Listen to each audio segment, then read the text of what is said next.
Và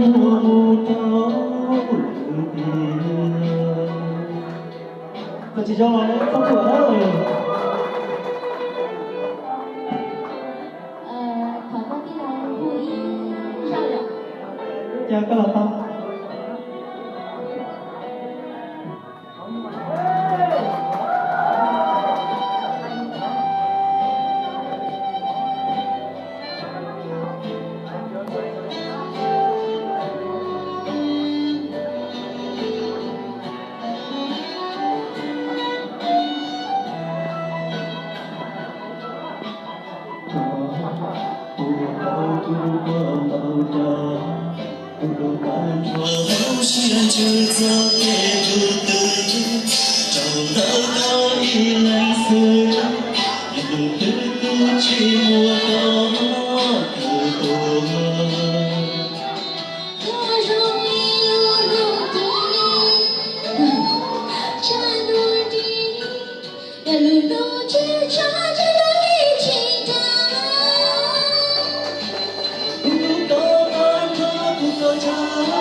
Chơi con thử đó.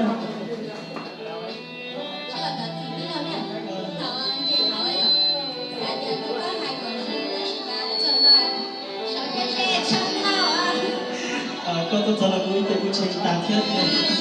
Chị chào tất cả cháu qua các trường công tác của dân con là với cả một lần nữa xin kính chúc cho tất cả các anh đến với buổi hôm nay các anh luôn mạnh khỏe, gặt hái được nhiều thành công trong cuộc sống.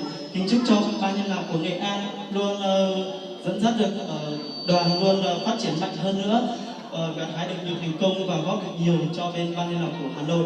Kính chúc cho tất cả các bạn bên Nghệ An luôn mạnh khỏe, học tập tốt. Chúc cho các em tân sinh viên một năm mới có sức khỏe và sẽ nhanh chóng làm quen với môi trường và học tập tốt nhất. Xin kính chúc cho chương trình ngày hôm nay sẽ thành công tốt đẹp. Xin cảm ơn. Quay là lùa cho là tin nào hay nhỉ? Chỉ cho ai chú tin nào là nụ để